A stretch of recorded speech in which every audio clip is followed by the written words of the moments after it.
Hi, everyone. My name is Robin. Welcome to today's cafe sharing session.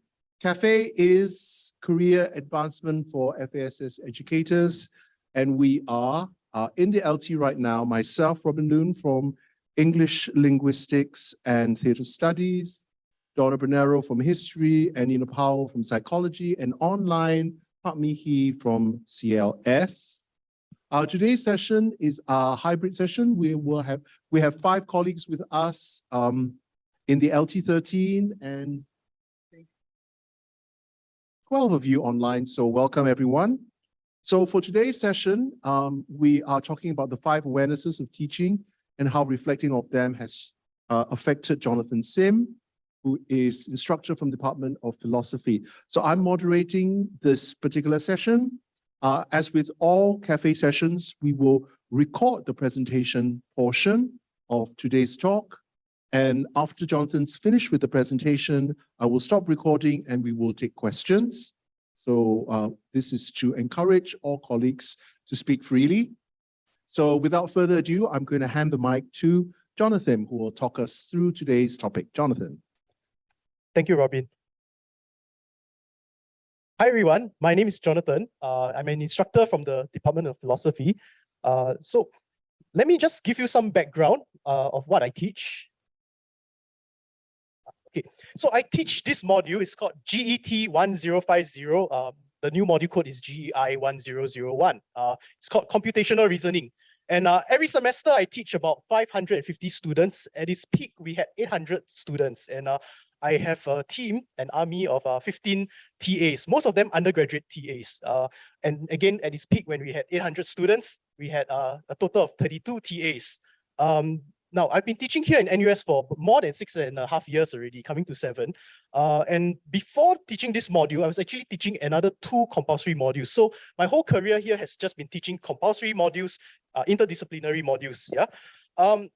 Let me share with you the background on how I got started with this 5 awareness. All right. It starts with the undergraduate TAs that I train. Yeah. So one of the things that I like to do is I like to challenge my TAs to improve, to grow and become better educators. Yeah. And one of the interesting things is that a small handful, a small number of TAs, it turns out that they don't handle feedback very well. And there are 2 interesting oh, sorry, I realized I'm using two devices. So okay, so the problem is this: some of them, not all, right? Most of them they're okay, but a handful of them, they're actually very sensible, but some of them don't take feedback very well. Yeah, and it ends up in a situation where we get 2 extremes. Okay, on one hand, some of them are unaware of the things that they're doing in the classroom, and they feel that they're being singled out or attacked. Like, why are you saying all these things? Yeah. So that was a very interesting thing. Yeah. On the other hand, there are also some undergraduate TAs who because perhaps low self-esteem, they feel, oh, I'm really terrible at teaching. This feedback for improvement is actually confirms it. Yeah. So actually, most of them are okay, right? So, but the issue is that they don't handle feedback very well because there are certain things that they're not aware of. And one of the things that I try to do in recent semesters is I try to actually make them more aware of what they do as educators. And to do that, I've been encouraging them to be reflective educators, reflective teaching assistants, right? But one of the interesting things is that they do ask me this question: what do I reflect about? And this question actually threw me by surprise because, well, I myself have been doing a lot of reflections, but when suddenly my undergraduate TAs are asking me, what do I reflect? I suddenly found myself at a loss for words. Now, one of the typical reflection schemes, you could say, that's popularly promoted for educators is this thing called the Gibbs reflection cycle. Yeah. And it starts by describing on what happened. We reflect on a particular incident, and then we talk about our reactions or feelings. What was good? What was bad? And then we make sense of the situation. And then we conclude the reflection with what have I learned and what am I going to do differently? For starters, I tried to use this with my teaching assistants. And I found that this is actually very, very limited. Why very limited? Because this reflection cycle is focused a lot on the individual. Yeah, my own thoughts, my feelings, what I do, and what I didn't do, right? But we remain, when we use a reflection scheme like this, we remain quite unaware of other things that are actually quite vital in our teaching practice. So then a while back, one of my teaching assistants, actually he was taking a philosophy teaching module by my colleague Daryl over here. One of the readings was actually, and the teaching assistant actually shared this with me. He said, this is the article, the 5 awareness of teaching. I know grammatically it should be awarenesses, yeah, but that's how the author wrote it. Yeah. So when I read this, I was very, very mind blown. Yeah. I was actually quite in awe by this, because this paper helped me to put into words a lot of the things that I've been reflecting about. It helped me to put into words a lot of the things that I have been doing. And it made me more aware of my teaching practice, of the various factors, internal and external. And I tried sharing this with my teaching assistants this semester, especially I had to take in 8 more new TAs this semester. And I can say that it is very, very effective.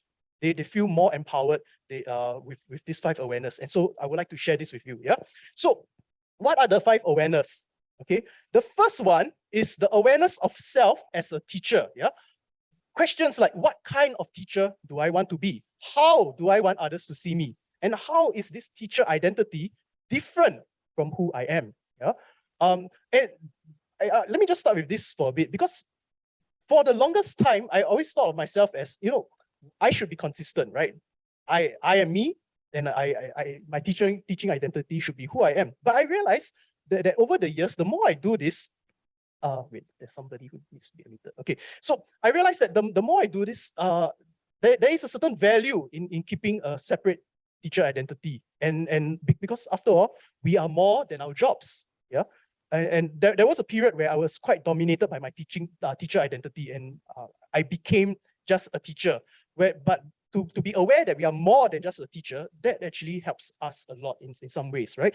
Now, the next one is awareness of teaching practice, right? So there are things, tangible practices, teaching materials, pedagogical techniques. These are the tangible ones. But there are also intangible practices. For example, culture, classroom culture, module culture. Yeah? It's something that we sometimes don't think about, or even school culture, yeah, the student culture, right? And of course, when we reflect, we do ask the question, how effective are our teaching practices? Yeah. So this is another one of the awareness. Now, there is another one called the awareness of interaction. How we interact with our students. Yeah. So what kind of connections am I building with my students? How do my interactions affect my students? And likewise, how do my students, their interactions affect me, for better or worse? Yeah. And one of the questions that we can ask ourselves also is, how can we produce synergy together, an interaction where we both build on each other, achieve a kind of mutual effect. Yeah. Next awareness is awareness of context. Yeah. And this is something that many of us may not be aware of. Like context, for example, the external factors, it can be small factors and big factors. Small factors could be on a rainy day, students might come late, they might feel very distressed because they were rushing to school because of the heavy rain. Or it can be, it's 5 p.m., 6 p.m., it's late in the day, students are tired. But it can be bigger context, cultural constraints, systemic constraints that affect the way students think. Like for example, one of the biggest insights I have teaching compulsory interdisciplinary modules is that a lot of students struggle with abstract thinking because many of them rely on their imagination. Yeah. So things like this, these kinds of things do occur from time to time. Yeah. And also there are questions like, what are the factors that also, I mean, yes, we consider factors that impact students, but there are also factors that impact us. What kind of factors are those? Like for example, teaching a compulsory module, there is a certain context, right? Why we have to teach these modules, and knowing it can actually strengthen my sense of purpose in teaching the course, right? The last one will be awareness of learner. Are we able to empathize with the students? Are we able to empathize with their needs, understand their needs, their learning difficulties? Yeah. And what kind of feedback are students giving?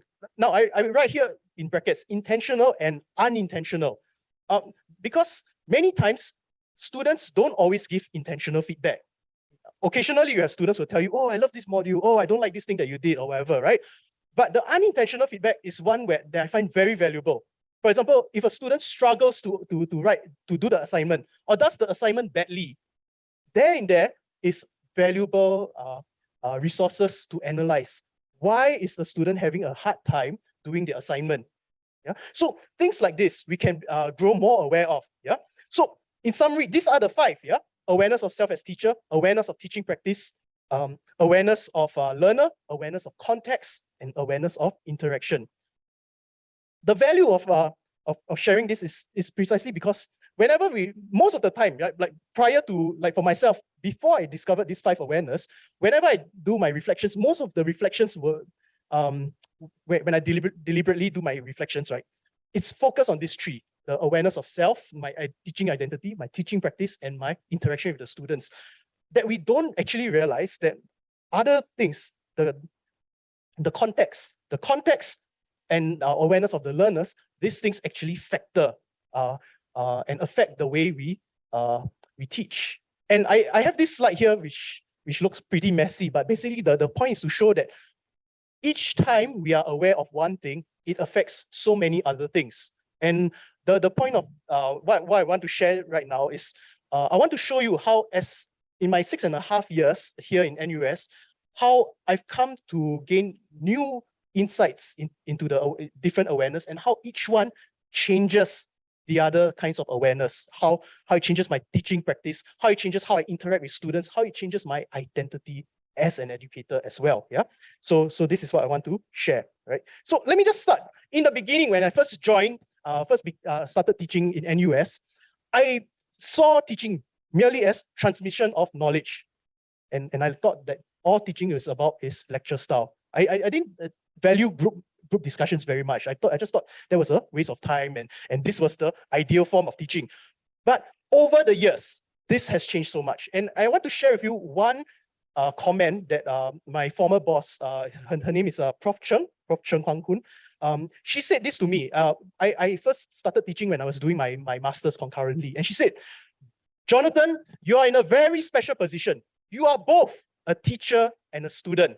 And this means you have access to both perspectives, something most of us teachers do not have anymore. Yeah, she said this to me about 6.5 years ago, and it really stuck to me because it made me appreciate how being a student then gave me certain insights into the kinds of struggles that students have, the kinds of worries that they have, the kinds of needs that they have. And being painfully aware of this over the years, I start to realize also that as I move away from being a student, it is very easy for us to forget how students interact with how they interact with our teaching. And time again, I find myself making assumptions that about students that turn out to be false. And then the students struggle even more. Yeah. So because she said this, it made me very painfully aware of these 2 things, which is the awareness of context and the awareness of the learner. Yeah. So the first story, I have 3 stories to share, right? The first story is this. When I first started teaching, I was a teaching assistant, right? There was this question that I had, which is, why are students so silent in class? And in fact, someone very close to me asked this question. She graduated already, but she said, isn't class participation discriminatory? People have performance anxiety. Introverts just don't want to speak up in class. So why are you grading class participation? Do you have any fairer way of grading it? That caught me by surprise, right? And it is a valid concern. Why are students so silent? And so I started to reflect on my own experience as a student. What stopped me from opening my mouth in class, right? And also I started to experiment in the classroom. How can I get students to speak up more? But the more I did this, the more I discovered that as I did the awareness of as I looked into improving my interactions with students, as I looked into improving my teaching practice, I realized it was not enough. There was something lacking. And what was it? It turns out that I was lacking my awareness of the context that the students are operating in. I was lacking my awareness of learner difficulties, right? So what can I say about the context? Asian culture, there is a strong face culture, yeah, or what Chinese people say, 面子, right? Face, right? The whole idea that we can do things to cause us to lose face, yeah? But then, as I talk to more students, I reflected on my own situation as a student, my own experiences, and I talk to other students, I realized that, you know what? Our behavior in the classroom is also moderated by face concerns. And just to share with you, what are these face concerns, right? There's three. Number one, which is the one that we mostly know, is the fear of losing face by saying the wrong thing. Yeah, a lot of students are so afraid of that. Oh, what if I say the wrong thing? Oh, what if the teacher corrects me? What if somebody corrects me or says that the thing I said is very silly, right? So there is that. Now, the second one is very interesting. Not all cultures have this. It is the fear of causing others to lose face by performing too well. Now, I can tell you, I experienced this in secondary school. Yeah, like some people, you know, like back in secondary school, I was so enthusiastic, but in talking to the teacher, raising my hand, what happened? My classmates around me were saying, oh, this guy, very extra, is making us look bad. And I see it even when I was an undergrad. I see it happening in the classroom, especially when we have exchange students. They're unaware of this kind of culture, right? They're happily talking to the TA, and at the back of the classroom, some of the students are saying, wow, this guy is making us look bad. Now, this dynamics is taking place in the classroom, and it's also making people stay silent. They're afraid of being judged by their classmates. Now, the third point is very interesting. The third point was something I discovered by accident when I praised a student in class. I say, oh, hey, everyone, this person wrote something fantastically well on the forums. And then at the end of class, she came up to me and she said, Mr. Sim, I wish you did not highlight me to the whole class. And I say, why? What's wrong? You did something well, it should be praised, right? And she says, no, now you have revealed my true ability. Now I have to maintain this standard for the rest of the semester. Otherwise, if I cannot perform, I will lose face. So these are the three dynamics that goes on in the classroom. Yeah. And so I've been thinking about it, like, well, I too was affected by this as a student, right? So how did I overcome this to be more willing to talk to speak out in class? And I realized, well, when we are with friends, no matter how introverted or how much performance anxiety we have, when we're with friends, we don't mind saying silly things, right? We don't mind being judged by friends. And I thought, why don't I give this a try? So one of the big things that I did was to emphasize the importance of making friends. At the start of every class, I always say, I want us to work as friends, not as strangers. And we have mandatory 5-minute icebreakers, yeah, to force everyone to make friends. It's very interesting. Somehow, with students, you can't just leave them alone and expect them to make friends. You actually have to tell them to make friends, then they will make friends. Otherwise, they were just like, okay, hello, that's it, right? Sometimes I tell them, you know, why don't you rant about the assignment? And that is actually a very good bonding activity. You know why? Because when everybody starts ranting about the assignment, they start to realize, oh, you know what? We're all on equal footing. We are all equally lost and clueless. And then they start to see no one is a threat. No one is the know-it-all who's going to talk us down. And that actually helps to build bonds. Now, the second one that I discovered was, if we change our grading policies, we can, instead of grading people based on how much they open their mouth, by one simple tweak, how much they help one another, how much they build on each other's discussion, okay, that already changes the dynamics. And I've been doing this for many semesters, and a lot of students actually say, this module is the only module where I dare to speak up, where I feel comfortable to speak up. And this is coming from students who are introverts, and there's actually like a few students who are, do you know there's a few students who are doing some initiative where they want, they're proposing an initiative to rethink class participation because they, like what I said, they think that it's discriminatory to introverts. But the same people, they actually share with me, well, with these two factors, they actually feel very comfortable sharing. They feel very comfortable speaking in class. So I think just being aware of the kinds of cultural context, being aware of the kinds of struggles that learners face, and helps us to change our teaching practice. Now, story number 2 is this one. This practice actually started again with Prof. Cheng. She says, you know, at the start of every semester, it's nice to actually send an email to students and say, hello.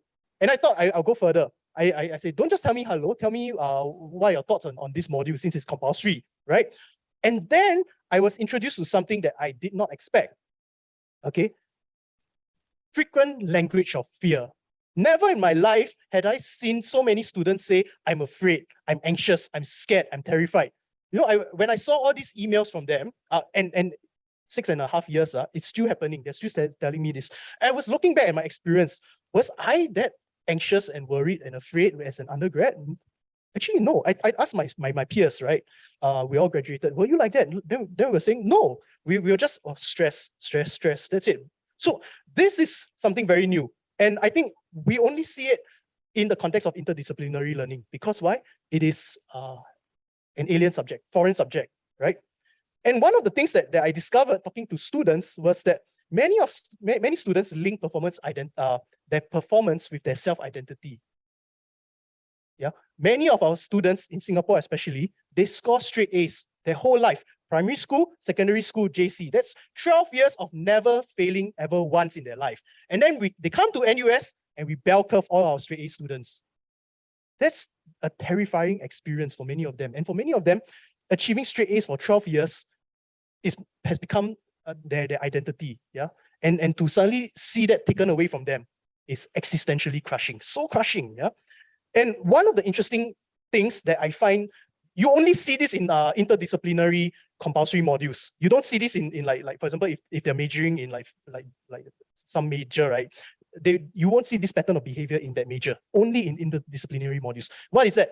Students will rather run away and get an F grade, or they will actually just superficially engage with the course materials than to face something that could reveal the reality that they are not good enough.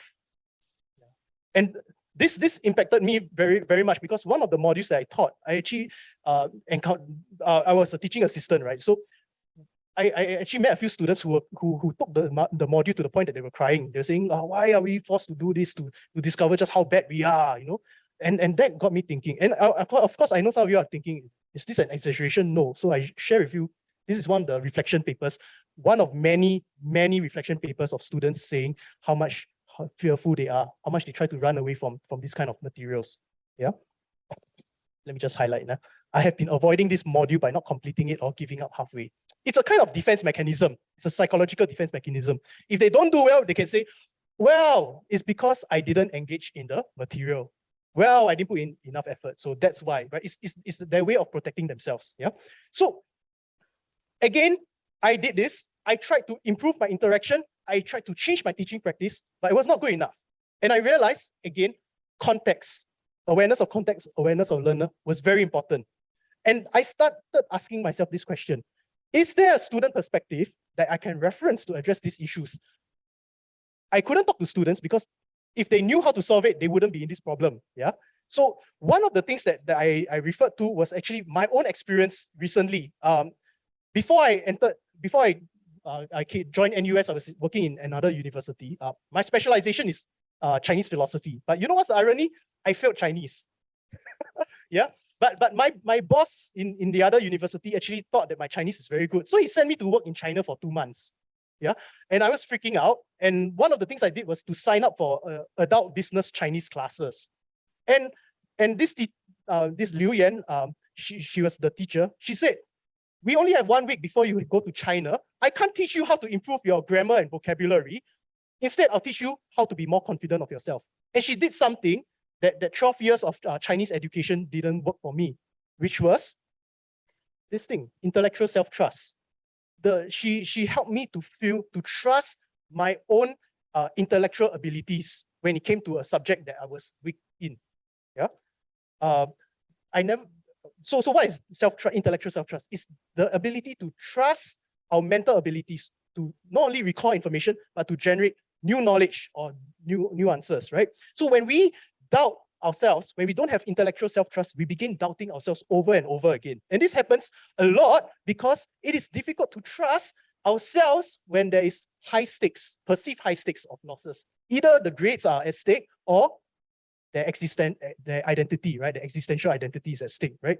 The other reason is sometimes we are just unsure to trust because of the unfamiliarity. And this is actually one of the reasons why we get students saying, I don't know, I don't understand, even though they can score full marks on the quizzes. They did it entirely on their own, but they will still tell you, sure, I don't understand, I don't know. And I was very puzzled by this phenomenon until I realized when they say this, what they mean is they don't know how to apply outside of the quiz. They don't understand how to apply it outside the quiz. So I reflected on the incident, how that Chinese teacher helped me to become confident. And all I needed was just these two things. One, conducive environment to explore and safely make mistakes. And number two, provision of feedback at critical junctures. Just to be told that you are on the right track, that this is good, this is okay, at the right time can really help students to gain that boost, to trust themselves, to trust their intellectual abilities. So again, this awareness of the learner led to changes in my interaction and my teaching practice. Of course, there are some things that I realized along the way. The initial time when I wrote this out, it wasn't perfect. I realized that just telling students, oh, it's low stakes, low marks, only 1% of the total grade, that wasn't good enough for them. And I realized it wasn't about the marks. It was about getting it right. Yeah. And the idea that they have to get it right in one attempt, again, going back, they don't like the idea to discover that they are not good enough, right? So giving them more than one attempt to improve, that helps a lot, because suddenly they can see that their efforts is paying off, their scores are rising, and that builds their confidence. Yeah. And the other one is also, especially when we have regular CA components like weekly quizzes and stuff, only 30% actually bother to review quiz answers, right? So how can they be getting feedback if they're not reviewing it, right? So one of the things that I did, okay, so how did this awareness lead to changes in the way I interact and teach? So I have my quizzes have been restructured 5 attempts, right? Actually, most of them can get full marks in 3 attempts, so that's okay. But there's feedback, there's clues, and it forces them to review time and time again, like, is this correct? Because the grades still matter, so they still have an incentive to review the feedback, right? And then, let me just talk about this one first, module culture. So one of the things that is huge for me is making the culture in such a way that they feel safe, right? So in tutorials and on Telegram, where I interact with my students, because mine is blended learning, right? So we don't have a face-to-face lectures. So Telegram is my main mode of interacting with them. I give them a safe space and I lead by example, right? If students ask a question, no matter how silly, how dumb it is, I will respect them and I will answer it. And they see that this is really a safe space. And I normalize that making mistakes is actually okay. And I repeat it over and over so that they see that this is a... Likewise with tutorials, we tell them, we want you to make mistakes. And we purposely put in mistakes in the tutorial activity to show that there is, in a sense, institutional support for them to make mistakes so that we can have teaching moments, teachable moments. Now, one other trick that I did was to distract them from their technical struggles. Because, you know, in the arts and social sciences, we are supposed to be very good at our critical thinking. So I put that as the main focus. So then, because if they only have to deal with the technical things, they will then focus on the technical thing and say, oh, I'm very bad at this technical thing. Now that the critical thinking is harder than the technical, they're distracted by that. So they don't, there's never a time where they stop to say, oh, I'm bad at this technical thing. They're just like, oh, this question is so challenging. Yeah? And that shifts their mind away from thinking that they're bad at technical stuff, right? Okay, so then we're left with the last part, awareness of self as teacher. So let me share with you why I do what I do, how it led to all this, right? When so this year is a photo of Captain Ho Wing To. He's now 103 years old. So when I was asked to teach this module, as I was preparing the resources to teach the computational reasoning, World Scientific Publishers actually approached me and say, hey, we like this book that you edited. Do you want to help this guy with his biography? And I said, sure, why not? Yeah. I mean, it's quite interesting. How often do you get to help someone, a World War II veteran, right?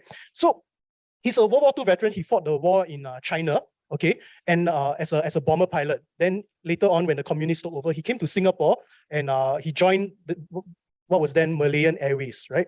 So he's actually the grandfather of the Singapore Airlines. He's the one that trained all the pilots. Now, what's interesting is that he retired in 1980, right? So now 2022, 40 years after retirement, his students, and there's his students, and his students constantly meet up with him regularly. And I was very intrigued by it. I interviewed some of his students and some of his former students, and I asked, why do you keep coming back to him? Like, why do you say that he's a great teacher? And the formula is actually very simple. It was like, it wasn't that so much what he said something that was really cool or something very memorable. Rather, because in those days there was no like flight simulator, right? So pilot training was what? You put the guy in the plane, and then you fly very high up into the sky until the engine stalls. And as the plane is crashing down, they have to figure out how to jumpstart the plane again, right? So one of the things that he did that was so incredible, that really left an impression on his students, was the fact that he was able to calm them down, ease their anxieties. And then once they feel confident, he always challenged them to go further. And I was very amazed by that. The fact that people felt so touched that 40 years after his retirement, they still keep in touch with him. They say this is a great teacher. They introduce their students to him, their students to him. I thought to myself, you know what?